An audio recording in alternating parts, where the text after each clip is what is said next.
بسم اللہ الرحمن وہ گھڑتے ہیں اور تراشتے ہیں، ان کو ڈرنا چاہیے کہ ان کی اس جرم کا وبال دنیا میں بھی ان پر آ سکتا ہے مختلف شکلوں میں،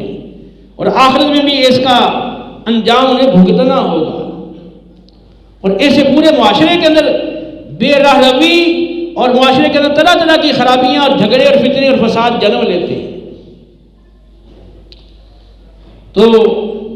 نبی کریم صلی اللہ علیہ وسلم جن 6 امور پر صحابہ اور صحابیات سے بیعت لیتے تھے ان میں ایک یہ بہتان ہے۔ اس حوالے سے خصوصی بیعت لیتے تھے کہ کوئی مسلمان مرد یا مومنہ عورت وہ کسی پر الزام جھوٹا نہیں لگائے گی اور بہتان تراش کر کسی کے سر نہیں تھوپے گی۔ وَمَن يَكْسِبْ خَطِيئَةً أَوْ إِثْمًا ثُمَّ يَرْمِ بِهِ بَرِيًّا فَقَدِ احْتَمَلَ بُهْتَانًا وَإِثْمًا مُبِينًا، جس نے کوئی گناہ کا کام کیا، کوئی غلطی کی اور پھر اس کو دوسرے کے ذمے تھوپ دیا تو اس نے بہتان اور بڑا کھلا گناہ اپنے سر لے لیا۔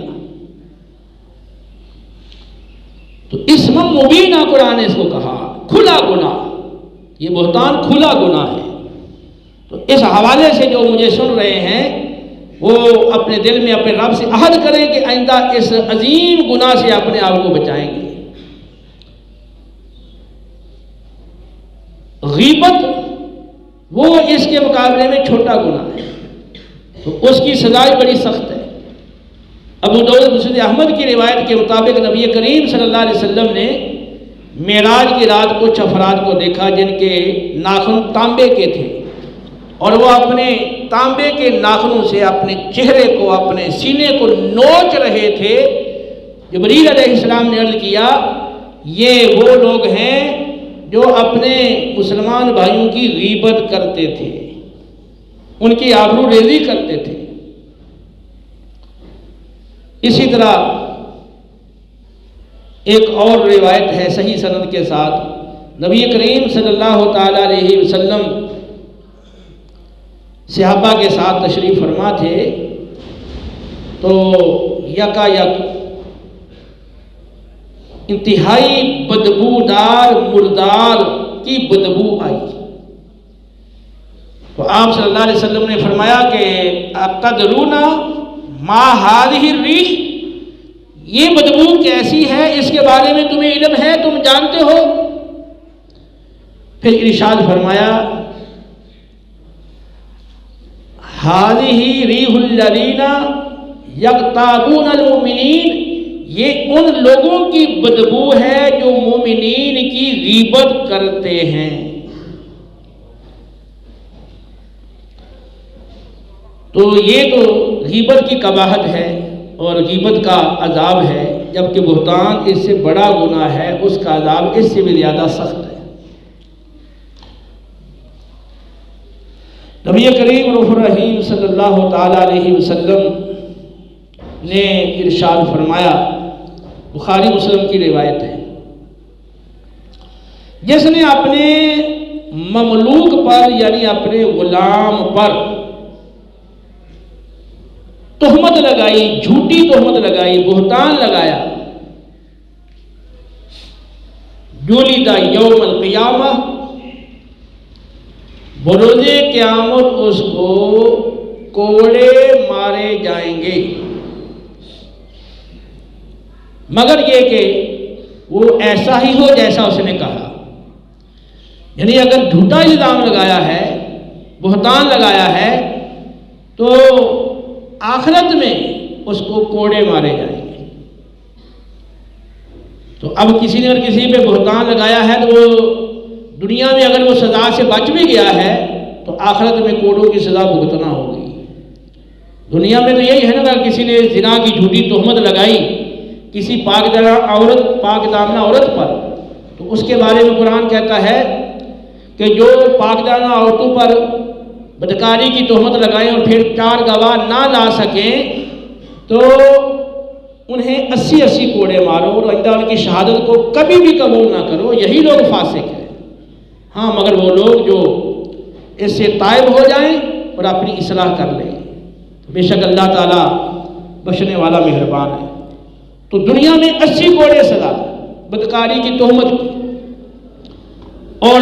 دنیا میں جو سزا سے بچ گیا ہے تو آخرت میں اس کو کوڑوں کی سزا ملے گی۔ اور اسی طرح مسند احمد کی روایت ہے، نبی کریم صلی اللہ تعالیٰ ابو داؤد کے اندر بھی موجود ہے، آپ صلی اللہ علیہ وسلم نے فرمایا کہ جو شخص کسی پر بہتان لگاتا ہے، بہتان لگاتا ہے، جھوٹی تہمت لگاتا ہے، تو آخرت میں اس کو دوزخیوں کے خون ملے پیپ میں ٹھہرایا جائے گا، جس کو کچ لہو کہا جاتا ہے۔ تو کسی زخم سے جب بدبو آ رہی ہو، پیپ اور خون آ رہا ہو، تو اسے نفرت ہوتی ہے، وہاں ٹھہرنا مشکل ہوتا ہے۔ لیکن جو بہتان لگانے والا ہے اس کو خون ملے پیپ کے اندر اس کو ٹھہرایا جائے گا، جیسے مثلا تالاب ہو کوئی اور اس کے اندر پانی کے اندر ٹھہرایا جائے، تو اسی طرح وہ کچ لہو، وہ خون ملا پیپ ہوگا جس کے اندر اس کو ٹھہرایا جائے گا۔ اور کتنی دیر ٹھہرایا جائے گا؟ اللہ کے علم کے مطابق جتنی اس کی سزا اس بہتان کی بنتی ہے اتنی دیر اللہ تعالیٰ اس کو اس میں ٹھہرائے گا۔ یہ کتنی اذیت والی بات ہے کہ یہ خون ملے پیپ کی بدبو ہم سے برداشت نہیں ہوتی، لیکن وہاں نہ جانے کتنا عرصہ اس کو ٹھہرایا جائے۔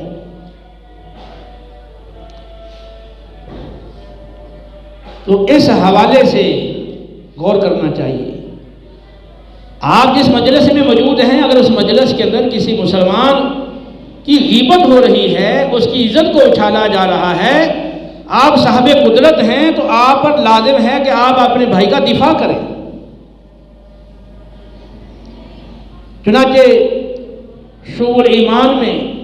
اور الادب المفرد میں امام بہقی اور امام بخاری رحمہ اللہ نے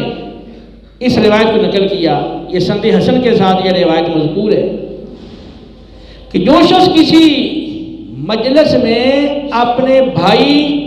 کی غیبت سے اہل مجلس کو روکے اور اس کی غیبت نہ ہونے دے، کان حقا اللہ ان یعتقہ من النار، اللہ پر حق ہے کہ وہ اسے جہنم سے آزاد کر دے۔ تو آپ اب دیکھیں کہ بظاہر تو یہ کوئی بڑی نیکی کا بہت بڑی نیکی نہیں ہے، بظاہر ہم تو اس کو ہلکا ہی سمجھتے ہیں، اور میں پچھلے جمعے میں بتا چکا ہوں کہ بہت ساری باتیں وہ ہیں جن کو ہم ہلکا سمجھتے ہیں، اللہ کے ہاں وہ بہت بڑی ہے۔ تو کسی مجلس میں موجود ہیں، چند افراد موجود ہیں، وہاں پر خواہ کسی مسلمان کی غیبت ہو رہی ہے، اس کی عزت پہ حملہ کیا جا رہا ہے، تو آپ دفاع کریں، آپ اس مسلمان کی غیبت سے لوگوں کو روکیں، تو اللہ پر حق ہے کہ اللہ تمہیں جہنم سے آزاد کر دے۔ یہ اتنی بڑی فضیلت ہے۔ تو یہ تو ہے غیبت سے روکنا، تو غیبت وہ ہے جو سچی بات ہے، یعنی وہ عیب ہے، تو اس کے بیان کرنے سے آپ روک رہے ہیں، لیکن جو بہتان جو ہے ہی نہیں سرے سے، ہے ہی سرے سے جھوٹ، تو اس کا تو دفاع بدرجہ اولا کرنا چاہیے، اس سے تو اس میں بڑھ کر اس کے لیے اجر و ثواب ہوگا۔ تو اللہ رب العالمین نے سورہ نور کے اندر واقعہ افق کی روشنی میں اور اس کے پس منظر میں جو ہدایات دی ہیں، ان میں یہ ایک ہدایت ہمارے لیے اہم ہدایت ہے کہ کسی مسلمان پر بغیر کسی شرعی دلیل کے کسی پر بہتان لگایا جائے، جھوٹا الزام لگایا جائے، خاص طور پر جب تم اس شخص کی راست بازی اور پاک دامنی سے اور اس کی نیک نامی سے اور اس کی تقوی سے تم آگاہ ہو، تو پھر تمہیں چاہیے کہ اس بہتان کی تردید کرو، بغیر کسی شرعی دلیل کے کسی کے بارے میں اس طرح کی بات پر اعتماد مت کرو۔ تو آج ہمارے معاشرے کے اندر یہ بہتان تراشی اخباروں کے ذریعے، سوشل میڈیا کے ذریعے اور مختلف ذرائع سے، اور اس پہ سرمایہ کاری کر کے لوگ خرید کے ان کے ذریعے سے اپنے مخالف کے بارے میں یہ باتیں پھیلائی جاتی ہیں۔ جیسے سیاسی لوگ ہیں تو وہ اپنے سیاسی میدان میں یہ کھیل کھیل رہے ہیں، اور اسی طرح دیگر لوگ ہیں، جب کسی سے دشمنی یا کسی جھگڑا ہو جاتا ہے تو پھر اس کی عزت کو اچھالا جاتا ہے، اس پہ حملے کیے جاتے ہیں۔ لیکن یہ بات یاد رکھیں کہ آپ جو کام کر رہے ہیں آپ کو اس کا صلہ ملنا ہے۔ فَمَن يَعْمَلْ مِثْقَالَ ذَرَّةٍ خَيْرًا يَرَهُ وَمَن يَعْمَلْ مِثْقَالَ ذَرَّةٍ شَرًّا يَرَهُ، ذرہ برابر بھی آپ نے اچھا عمل کیا ہے تو اس کی جزا اللہ کی بارگاہ سے اس کا انعام پاؤ گے، اور اگر تم نے برا عمل کیا ہے تو اس کی سزا بھی تم دیکھ لو گے، اس کا انجام بھی دیکھ لو گے۔ تو کاش ہمیں صحیح معنوں کے اندر اپنی غلطیوں کا احساس ہو، ہم اللہ کی بارگاہ میں سچی توبہ کریں،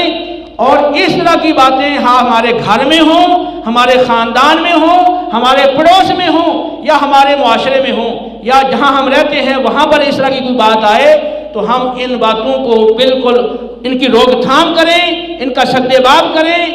اور اس طرح کی جو باتیں ہوتی ہیں ہمارے معاشرے کے اندر ان کو روکیں، تاکہ ہمارا معاشرہ ان خرابیوں کی وجہ سے جس بے راہ روی پر چل پڑا ہے تو ہمارا معاشرہ ان جرائم سے پاکیزہ ہو، صاف ستھرا ہو، اور ہماری قوم اور ہمارا ملک خوشحال ہو۔ اللہ ہمیں عمل کی توفیق دے۔